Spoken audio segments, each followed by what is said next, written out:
लेते हैं। Put your hands down, जल्दी से हम कर लेते हैं इसको। देखिए, मैंने आपको पिछली बार ये बताया था कि इंडिया में पार्लियामेंट्री स्ट्रक्चर फॉलो किया जाता है। इंडिया में एक संसद है और उस संसद के अंदर 2 घर बने हुए हैं, 2 हाउसेस बने हुए हैं, 2 लेवल्स बने हुए हैं और ये दोनों लेवल्स मिल करके हमारे देश के लिए सबसे इम्पोर्टेंट जितने भी इश्यूज होते हैं उनके ऊपर फैसला लेते हैं। अगर हम एक बार अपनी स्क्रीन को स्टॉप करते हैं, दोबारा शेयर करने के लिए जाते हैं और गूगल क्रोम खोलते हैं, तब आप उस पे आप देख सकते हैं, यहाँ पे आपके लिखा हुआ आ जाएगा कौन-कौन से ऐसे इश्यूज हैं जो सबसे इम्पोर्टेंट है, जिसके ऊपर सरकार सबसे ज़्यादा अपनी अटेंशन पे करती है। पहला डिफेंस, देश की defence services, army is a part of our defence services only. International relations, for example China के साथ हमारे कैसे रिलेशंस हैं, नेपाल के साथ कैसे हैं, पाकिस्तान के साथ कैसे हैं, अमेरिका के साथ कैसे हैं, रशिया के साथ कैसे हैं और दुनिया के अलग-अलग कंट्रीज के साथ कैसे रिलेशंस हैं हमारे। हमारी पोर्ट्स, हमारी रेलवेज, हमारे हाईवेज, कम्युनिकेशन, कम्युनिकेशन में इंटरनेट सर्विसेज, सर्विस प्रोवाइडर्स के ऊपर कंट्रोल रखना और कम्युनिकेशंस के लिए रूल्स एंड रेगुलेशंस बना के चलना। इकोनॉमी, हमारी देश की इकोनॉमी कहाँ जा रही है, how much GDP do we have, हमारे देश में कितना पैसे, कितना बिजनेस चल रहा है, हमारा देश कितना अमीर हो रहा है, कितना गरीब हो रहा है, गरीब हमारे देश में कितने हैं, कितने हमारे देश में अमीर हैं और गरीब और अमीर के बीच में अंतर कितना है, उस अंतर को कैसे कम किया जाए, वगैरह वगैरह। ये सारे इश्यूज जो होते हैं, इसके ऊपर हमारे देश की केंद्र सरकार फैसले लेती है। केंद्र सरकार जहां फैसले लेती है, Ananya Singh sir, Anjali ma'am said that retest will be possible. Is it right if Anjali ma'am said this because she is the class representative? If she has said this, if then yes, it might be possible, but nothing of this sort has been brought to my notice कि retest possible है। मेरी नजर में अभी ऐसी बात नहीं लाई गई है जिसमें कहा गया वो retest possible है, लेकिन अगर मैम कह रही हैं हो सकता है कि हो पॉसिबल। अगर मैम ने कहा है तो और आपके पास प्रूफ है कि मैम ने कहा है तो। अभी आते हैं, शेयर स्क्रीन कर लेते हैं। अब हम बात कर रहे थे कि हमारे देश के जितने इश्यूज हैं, जैसे मैंने आपको बताया, defence, army, telecommunications, economy, railways, highways, इन चीजों की जिम्मेदारी हमारे देश की केंद्र सरकार की होती है। इंटरनेशनल रिलेशंस की भी जिम्मेदारी हमारी केंद्र सरकार की होती है कि हमारे और देशों के साथ कैसे रिश्ते चल रहे हैं। वो केंद्र सरकार फैसले कहाँ पे लेती है और कौन लोग होते हैं जो फैसले लेते हैं केंद्र सरकार के बिहाफ पे। केंद्र सरकार में 2 जो है वो हाउसेस बने हुए हैं। एक का नाम है राज्यसभा, एक का नाम है लोकसभा। तो जब हम लोकसभा और राज्यसभा को समझ जाएँगे तो हमारी समझ में आ जाएगी कि केंद्र सरकार काम कैसे करती है। So one is Lok Sabha. Lok Sabha को हम lower house of the parliament भी कहते हैं या हम हाउस ऑफ द पीपल भी कहते हैं। हाउस ऑफ द पीपल या लोअर हाउस ऑफ पार्लियामेंट कहा जाता है लोकसभा को। लोक जो शब्द बना है लोकसभा, ये हिंदी का शब्द है। सभा का मतलब असेंबली, असेंबली मतलब जो लोग जहाँ पे मतलब पीपल असेंबल, एंड लोक मतलब people, assembly of the people, यानी लोगों की असेंबली। और लोगों की असेंबली का मतलब है जिसको इंग्लिश में हम हाउस ऑफ द पीपल भी कहते हैं, यानी लोगों का घर। लोगों की असेंबली से मतलब यह है कि वो लोग जिनको, वो मेंबर्स जिनको लोगों ने डायरेक्टली खुद इलेक्ट किया है, उन लोगों की assembly is known as Lok Sabha. अब कैसे, कौन होते हैं लोकसभा के मेंबर्स? लोकसभा के मेंबर्स को कहा जाता है मेंबर्स ऑफ पार्लियामेंट। ठीक है, मेंबर्स ऑफ पार्लियामेंट की शॉर्ट फॉर्म होती है एमपी। पूरे देश को अलग अलग कॉन्स्टिट्यूएंसीज में डिवाइड कर दिया गया है। फॉर एग्जाम्पल, रामपुर एक कॉन्स्टिट्यूएंसी है, मुरादाबाद एक कॉन्स्टिट्यूएंसी है, बरेली एक कॉन्स्टिट्यूएंसी। इस तरीके से अलग अलग कॉन्स्टिट्यूएंसीज में हमारे देश को, पूरे देश को डिवाइड कर दिया गया है। और हर कॉन्स्टिट्यूएंसी में इलेक्शंस होते हैं एमपी के। ठीक है, हर कॉन्स्टिट्यूएंसी में इलेक्शंस होते हैं एमपी के। हर कॉन्स्टिट्यूएंसी से कई सारे कैंडिडेट्स इलेक्शन में खड़े होते हैं। जनता को जो भी कैंडिडेट सबसे ज्यादा पसंद आता है, जनता उसको इलेक्शन जिता देती है। जो भी कैंडिडेट सबसे ज्यादा वोट्स लेके आता है, वो जीता हुआ माना जाता है। अब जो कैंडिडेट जीता हुआ माना जाता है, वो एमपी की सीट जीत गया। और जिस पार्टी की देश में सबसे ज्यादा एमपी की सीट्स होती हैं, यानी जिस पार्टी के ने सबसे ज्यादा एमपी की सीट्स की जीती हैं, वो पार्टी देश की केंद्र सरकार बनाती है, यानी सेंट्रल गवर्नमेंट बनाती है। अक्सर ऐसा होता है कि कोई, अच्छा अब सरकार बनाती कैसे है, किस पार्टी की मैक्सिमम सीट्स होती हैं, से मतलब क्या है, मेजॉरिटी से क्या मतलब है? आपने, मैंने कहा, आप ये कह सकते हैं सर, आपने कहा जिस पार्टी की मेजॉरिटी होती है वो पार्टी केंद्र सरकार बनाती है, तो मेजॉरिटी से क्या मतलब है?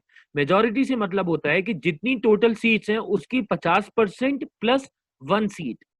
तो टोटल हमारे देश में जितनी सीट्स हैं उसकी 50% प्लस 1 सीट, ये कहलाती है मेजॉरिटी। तो जिस सरकार ने, जिस पार्टी ने पूरे देश में जो सीट्स हैं, उन सीट्स की अगर 50% सीट्स जीत ली हैं, यानी लगभग 50% का अप्रॉक्सिमेटली 276 सीट्स के आसपास हो जाता है। तो जिस पार्टी ने 276 सीट्स जीत ली हैं, वो पार्टी देश की सरकार बनाती है। लेकिन अगर किसी पार्टी ने मेजॉरिटी नहीं ला पाई है, कोई भी पार्टी देश में ऐसी नहीं है जिस पार्टी ने 276 के आसपास सीट्स जीत ली हैं। उस केस में क्या होता है? उस केस में फिर देश के जो आई मीन उस केस में एक से ज्यादा पार्टीज एक दूसरे से हाथ मिलाती हैं और हाथ मिलाने के बाद वो सरकार बना लेती हैं, यानी गठबंधन सरकार बना देती हैं, जिसे हम कोलिशन गवर्नमेंट भी कहते हैं। मुझे बस 1 मिनट देना, मेरे पास स्कूल से कॉल आ रही है, बस मैं 1 मिनट में रिस्पॉन्ड करके आप स्टूडेंट्स को सबको से हम कंटिन्यू करेंगे यहीं से।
Okay, yes, so I am sorry, मैं आप लोगों की I mean I got a call from somewhere, I mean from school itself, so I couldn't do it. Okay, okay, I am sorry, I had to go out because I received a call from the school. अभी हम continue करते हैं जहाँ से हमने छोड़ा था। तो हम बातचीत कर रहे थे लोकसभा के इलेक्शंस की। हाँ, सो 200, I am not getting the exact figure, I think it was 273 और 276 सीट्स। तो हमारे देश में मेजॉरिटी बनाने के लिए या तो 273 सीट से ज्यादा होना चाहिए या 276 सीट्स से ज़्यादा होना चाहिए। मुझे एग्ज़ैक्ट याद नहीं है, I will just confirm it from the website of election commission of India, और मैं आपको अगली क्लास में बताता हूँ। इलेक्शन कमीशन ऑफ इंडिया की वेबसाइट पे पड़ा हुआ होगा कि कितनी सीट्स होना चाहिए आपको देश में सरकार बनाने के लिए। मैं 273 और 276 में कन्फ्यूज़ हो गया हूँ, कोई बात नहीं, उसे हम देख लेंगे। अब बातचीत कर रहे थे, मैं आपको बता रहा था, yes, okay, let me admit Mustafa, he has joined the meeting.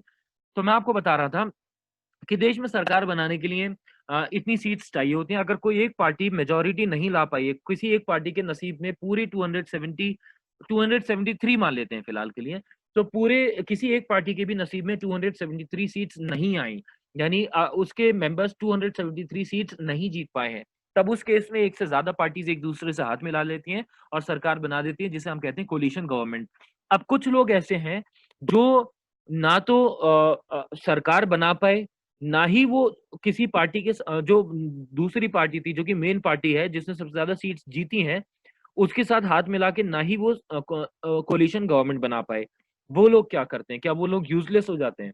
जबकि वो अपने अपनी सीट्स पे, वो अपने अपने कॉन्स्टिट्यूएंसी से एमपी के इलेक्शंस जीते हैं।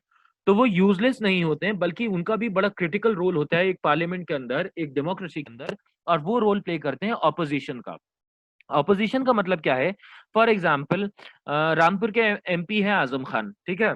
रामपुर के एमपी हैं आजम खान, देश में सरकार है बीजेपी की, ठीक है। अब बीजेपी पार्टी के मेंबर्स हैं पार्लियामेंट में, और आजम खान भी मेंबर ऑफ पार्लियामेंट है। अब आजम खान समाजवादी पार्टी से हैं, उनकी अपनी सरकार, उनकी अपनी पार्टी की सरकार केंद्र में नहीं है, तो क्या वो यूजलेस हो गए? या जितने वो लोग जो कि नॉन बीजेपी पार्टी के हैं, किसी और बीजेपी के अलावा दूसरी पार्टी के हैं, क्या वो यूजलेस हो गए?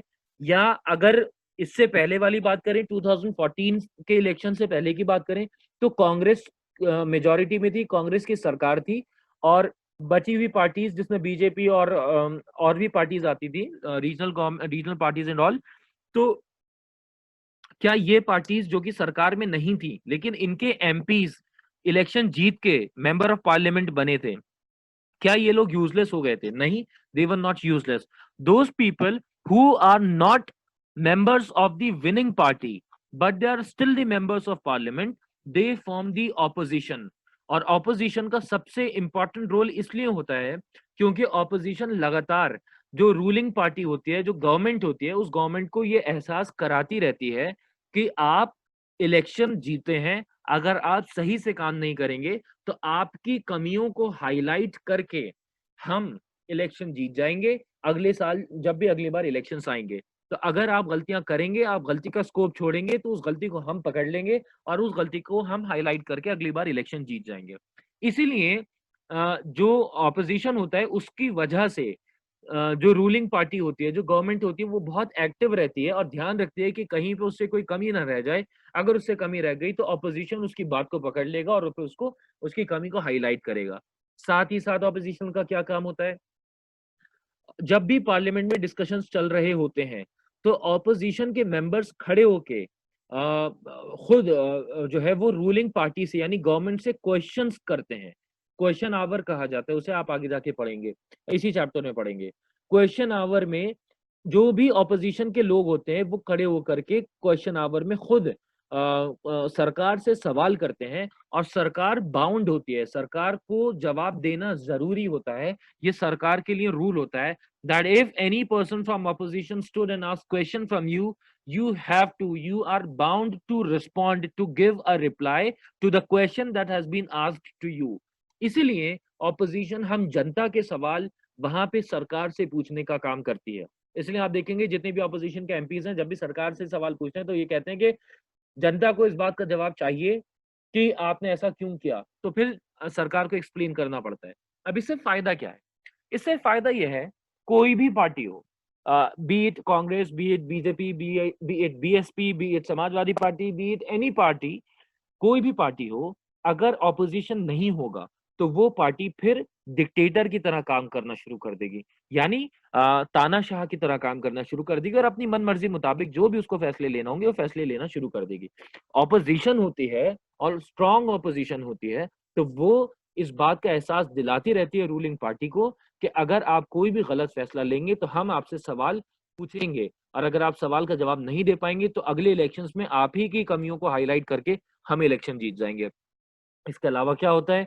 इसके अलावा जैसे इस टाइम पे आप देखेंगे, Bharatiya Janata party is in the central government में भारतीय जनता पार्टी है, कांग्रेस ऑपोजिशन में है, लेकिन कांग्रेस इतनी स्ट्रांग नहीं है, कांग्रेस वीक है। और कांग्रेस की वीक होने की वजह से ही आप कभी भी नहीं देख पाते हैं कि बहुत स्ट्रांग सवाल पूछे जाते हैं।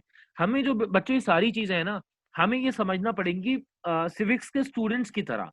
हमें इसको पार्टी से रिलेट करके नहीं समझना है, या हमें इससे रिलेट करके नहीं समझना है कि मैं तो इस पार्टी के फेवर में हूँ, कोई कैसे बोल सकता है इस पार्टी के अगेंस्ट। फॉर एग्जाम्पल, अगर आप कांग्रेस को सपोर्ट करते हैं और मैं कुछ ऐसा बोल रहा हूँ तो आपको लगेगा कि सर ने कांग्रेस के अगेंस्ट क्यों बोला। ऐसा बिल्कुल नहीं है, बल्कि मैं आपको ये बताना चाहता हूँ कि हमें सिविक्स के स्टूडेंट्स की तरह समझना पड़ेगा कि हमारे देश की व्यवस्था काम कैसे करती है। तो इसीलिए किसी भी देश के सक्सेसफुल काम करने के लिए और खास तौर से पार्लियामेंट की सक्सेसफुली काम करने के लिए जरूरी होता है कि एक स्ट्रांग ऑपोजिशन भी होना चाहिए, जो रूलिंग पार्टी को लगातार ये एहसास दिलाता रहे कि जनता की जरूरतों को ध्यान में रखना जरूरी है। अगर आप कुछ कमी छोड़ देंगे तो अगले इलेक्शंस में हम इलेक्शंस में आपकी कमियों को हाईलाइट कर देंगे, और अगर आप अभी भी कमी को छोड़ेंगे तो हम वो करेंगे। अच्छा, Nandini is asking sir who is तानाशाह एज यू सेड। तानाशाह मतलब होता है डिक्टेटर। डिक्टेटर का मतलब मैंने आपको बिल्कुल बताया था, अगर आप डिक्टेटर नहीं पता तो फिर ये आई थिंक मेरी कमी है कि मैं आपको सही से नहीं समझा पाया हूँ। पिछली क्लास में मैंने आपको पिछले चैप्टर्स में आपको समझाया है कि डिक्टेटर, मोनार्की और डेमोक्रेसी 3 टाइप्स के रूल्स होते हैं। पहला रूल होता है मोनार्की, जिसमें जिसे हम बादशाहत कहते हैं, जहाँ पे किंग रूल करता है, मोनार्क रूल करता है, उसी के फैमिली के लोग रूल करते रहते हैं। दूसरे नंबर पे होता है डिक्टेटर, दूसरे नंबर पे हमने डिस्कस किया था डिक्टेटरशिप। डिक्टेटरशिप का मतलब होता है तानाशाही, जिसमें एक आदमी होता है जो कि सुपर पावरफुल होता है और वही अपनी मर्जी के मुताबिक सारे फैसले लेता है, without giving attention to what the people of the people of the country feel. Uh, okay, now I may take your. It's time for me to take your questions. If coalition government and other parties could not achieve the majority, then what would happen? बेटा अनन्या, ऐसा होता नहीं है कि collision सारी parties collision करने के बावजूद भी सरकार ना बना सकें। और अगर ऐसा हुआ कि कोई भी सरकार नहीं बना पा रही है, तो उस केस में फिर री इलेक्शन किए जाएंगे और फिर दोबारा से ये एक्सपेक्ट किया जाएगा कि अब के इलेक्शन में जो रिजल्ट्स आएंगे उसमें मेजोरिटी किसी ना किसी पार्टी की आ जाए, वरना कोलिशन गवर्नमेंट भी मिलकर के बन जाए। अब नंदिनी का क्वेश्चन है, sir is coalition government ever happened in India? Coalition government तो बहुत बार हुई है इंडिया में। अभी पिछली जो सरकार थी, यानी 2014 वाली जो गवर्नमेंट थी, पिछली से पिछली सरकार यानी 2011 से 2014 तक जो रूल किया, उसको यूपीए कहा जाता था। यूपीए का मतलब है यूनाइटेड प्रोग्रेसिव अलायंस, और यूनाइटेड प्रोग्रेसिव अलायंस जो है, अलायंस मतलब मेलजोल, और कोलिशन का मतलब भी मेलजोल। तो यूनाइटेड प्रोग्रेसिव अलायंस में कांग्रेस के अलावा कई सारी और पार्टीज हैं जो मिलकर के जिन्होंने सरकार बनाई थी। यश कह रहे हैं कि सर यश, ये कोई क्वेश्चन इतना इम्पोर्टेंट नहीं है। इसलिए इम्पोर्टेंट नहीं है क्योंकि ये हमारी सिविक्स से रिलेटेड नहीं है, ये इंसान की अपनी पर्सनालिटी से रिलेटेड है, तो उस सवाल का कोई फर्क भी नहीं पड़ता। साहिल का क्वेश्चन है, sir if central government does right work and opposition speak bad words to oppose it, so it is good or not? साहिल, अगर सेंट्रल गवर्नमेंट काम कर रही है और ऑपोजिशन बुरा कह रहा है, देखिए बुरा कहना, गलत कहना बुरा नहीं है, लेकिन सही बात को भी अगर किसी, मान लीजिए सेंट्रल गवर्नमेंट ने कुछ गलत किया है, कुछ भी गलत किया है, और उस गलत को आप गलत कह रहे हैं, तो आप गलत नहीं है, लेकिन उस गलत को गलत कहने के लिए भी अगर आप बुरे शब्दों का इस्तेमाल कर रहे हैं, तब भी आप गलत हो गए। तो सही काम को आप गलत कह रहे हैं, तब तो एक अलग ही बात है, तब तो आप हैं ही गलत। अगर आप गलत काम को भी गलत भाषा में गलत कह रहे हैं, तो आपकी अगर भाषा गलत है तो आप गलत हैं, और यही रूल्स पार्लियामेंट में बनाए गए हैं। पार्लियामेंट्री लैंग्वेज कहा जाता है। पार्लियामेंट्री लैंग्वेज का मतलब ही यही होता है कि if you are speaking in an unparliamentary language, unparliamentary language में अगर आप बोल रहे हैं, यानी उस शब्दावली का, उन शब्दों का इस्तेमाल कर रहे हैं जो कि अनपार्लियामेंट्री है, which are not good, then you will be asked to go out of the parliament. और स्पीकर के पास ये अधिकार होता है, अभी हम पढ़ेंगे भी, स्पीकर के पास ये अधिकार होता है that speaker can remove you from the parliament if you are not if you are not speaking in a decent language. बेटा टाइम ओवर होने वाला है, तो जितने सवालों का जवाब दे दिया उतना ठीक है, बाकी हम अगली क्लास में कंटिन्यू करेंगे। श्रेया का क्वेश्चन है, sir why there are 2 specific seats for Anglo Indians in Lok Sabha, why can't they be included in 530 seats? Okay, yes, you asked this question last time also and I couldn't give you the answer because I said I'll do research on this, क्या उस पे जवाब, उस पे क्यों नहीं किया गया, अलग से क्यों बनाए गए, हम देखते हैं। What is the meaning of NDA? NDA का मीनिंग आप काव्यांश, you can find it on internet। NDA का मतलब है जो सरकार, अरे यार,